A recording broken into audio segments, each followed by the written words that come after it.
ચાલો મિત્રો, વાનેચા ફેમિલી વ્લોગમાં આપનું હાર્દિક સ્વાગત છે। આજે આપણે સરસ મજાના ઘઉંના પાપડ બનાવવાના છે મિત્રો। તમે જોઈજો પૂરેપૂરી રેસીપી, કારણ કે ઘઉંના પાપડ બનાવવા માટે ખાસ કરીને ખીસું બનાવવાની રીતનું જ મહત્ત્વ હોય છે મિત્રો। તો ચાલો આપણે સરસ રીતે પહેલાં તેનું ખીસું તૈયાર કરી લઈએ અને વર્ષ માટે સ્ટોક કરવા માટે આપણે પાપડની તૈયારી કરીએ મિત્રો।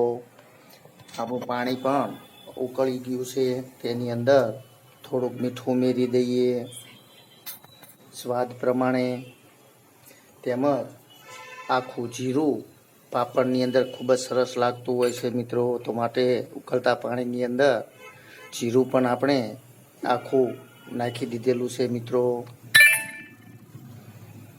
તો ચાલો, આપણે લોટ પણ લીધેલો છે ઘઉંનો।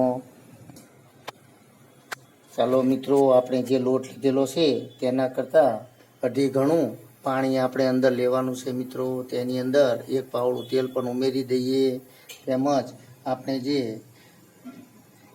પાપડની અંદર ઉમેરવા માટે ખારો પણ લીધેલો છે મિત્રો।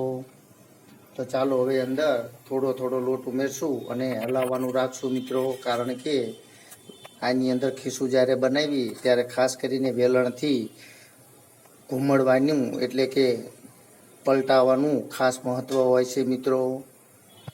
ચાલો મિત્રો, તો સરસ મજાના જે આપણે ઘઉંના પાપડ બનાવી રહ્યા છે તેના માટે પાણી સરસ મજાનું ઉકળી રહ્યું છે। તો ચાલો, અંદર લોટ નાખીને વેલણથી જેમ જેમ લોટ ઉમેરશું તેમ તેમ હલાવતા રહીશું મિત્રો, કારણ કે સાથે લોટ નાખવાનો નથી।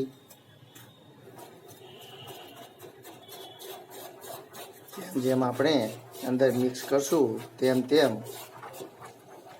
અંદર આપણે લોટને હલાવતા જઈશું મિત્રો।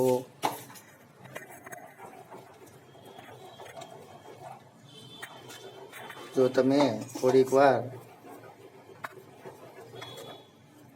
હલાવવાનું બંધ કરશો તો લોટ ચોંટવાની શક્યતા રહેતી હોય છે મિત્રો, અને કણિયું પણ અંદર પડી જાય છે। જેમ તમે વધારે ઘૂમડશો એટલે કે હલાવશો તો તેમાં લોટની કણી પડતી નથી મિત્રો, અને ખીસું તમારું સરસ મજાનું તૈયાર થાય છે।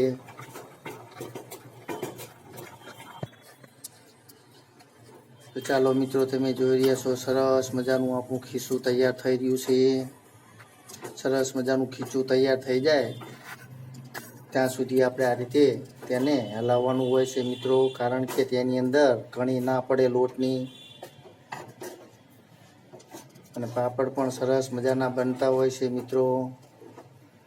આખા વર્ષ માટે સ્ટોર કરી શકાય તેવા સરસ મજાના આજે આપણે પાપડ બનાવશું મિત્રો। અને હા, તે ઘઉંના પાપડને ખીચડીમાં ખાવાની ખૂબ જ મજા આવતી હોય છે મિત્રો।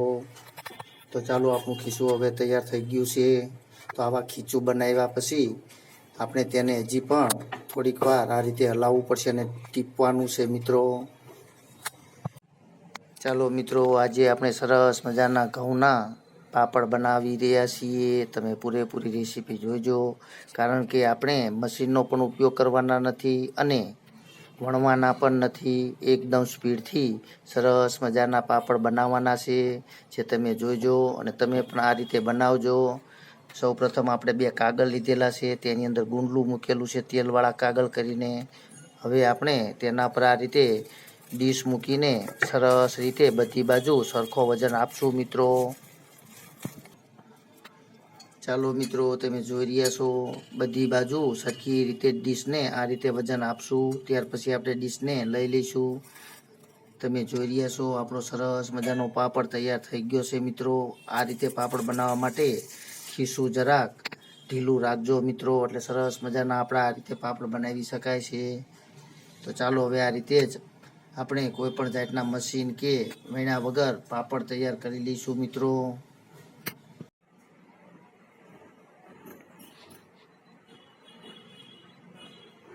ચાલો મિત્રો, તમે જોઈ રહ્યા છો સરસ મજાના આપણા ઘઉંના પાપડ તૈયાર થઈ ગયા છે મિત્રો।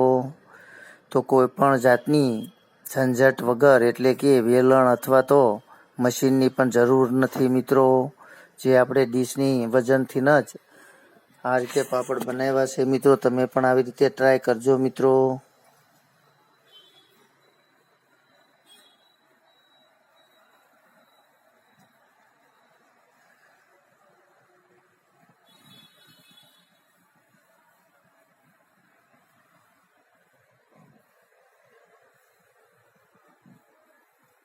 તમે જોઈ રહ્યા છો સરસ મજાના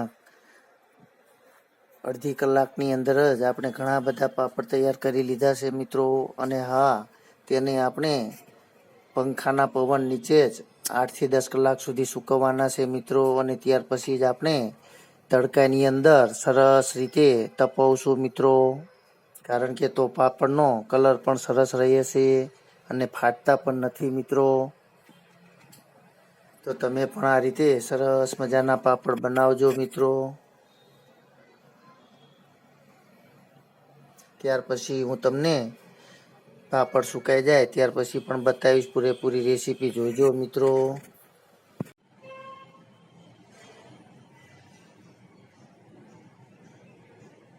ચાલો મિત્રો, તમે જોઈ રહ્યા છો સરસ મજાના આપણા ઘઉંના પાપડ તૈયાર થઈ ગયા છે.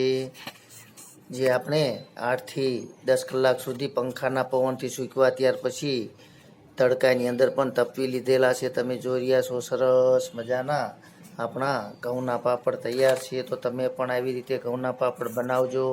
કારણ કે આખા વર્ષ માટે સ્ટોર કરી શકાય તેવા સરસ મજાના પાપડ બનતા હોય છે. તમે જોઈ રહ્યા છો સરસ મજાના પાપડ જે આપણે જરાક પણ ફાટ્યા પણ નથી અને તૂટ્યા પણ નથી. સરસ મજાના આખા પાપડ આપણા તૈયાર થઈ ગયા છે. જરાક પણ ફાટ્યો નથી. તો તમે પણ આવી રીતે સરસ મજાના ઘઉંના પાપડ બનાવજો. કારણ કે આખા વર્ષ માટે સ્ટોર કરશો તો ખાવાની ખૂબ જ મજા આવશે મિત્રો. અને હા, ઘણા લોકોને ખીચડી સાથે ઘઉંના પાપડ, જુવારના પાપડ ખાવાની ખૂબ જ મજા આવતી હોય છે. તો ચાલો આપણે 1-2 પાપડ શેકીને હું તમને બતાવું મિત્રો.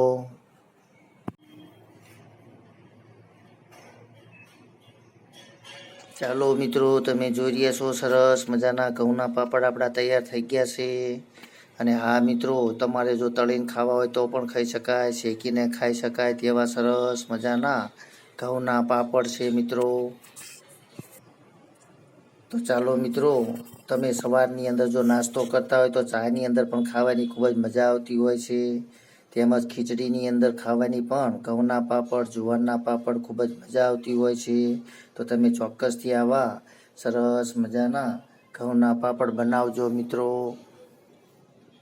તમને પણ 1 વર્ષ માટે સ્ટોર કરી શકાય છે. જ્યારે તમને ખાવાનું મન થાય ત્યારે 1 વર્ષ સુધી સારા રહે છે આવા પાપડ મિત્રો. તો તમે પણ બનાવજો.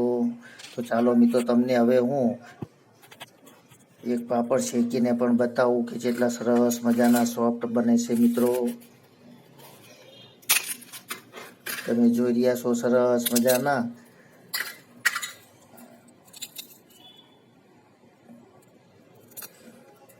એકદમ પોચા એવા સરસ મજાના આપણા પાપડ તૈયાર થઈ ગયા છે મિત્રો. તમે પણ આવા કાંચાને આપણે તો શેકેલો છે પરંતુ તળીને પણ ખાઈ શકાય છે. તેનો સ્વાદ સરસ મજાનો આવતો હોય છે મિત્રો. તો ચાલો હવે તમે પણ આવા પાપડ બનાવજો. તમને જો મારી આ રેસીપી પસંદ આવી હોય તો લાઈક કરજો, શેર કરજો અને સબસ્ક્રાઈબ કરજો મિત્રો. કે જેથી કરીને હું તમને બીજા પણ આવા વિડીયો તમારા સુધી પહોંચાડી શકું. જય યોગેશ્વર ભગવાન, જય માતાજી.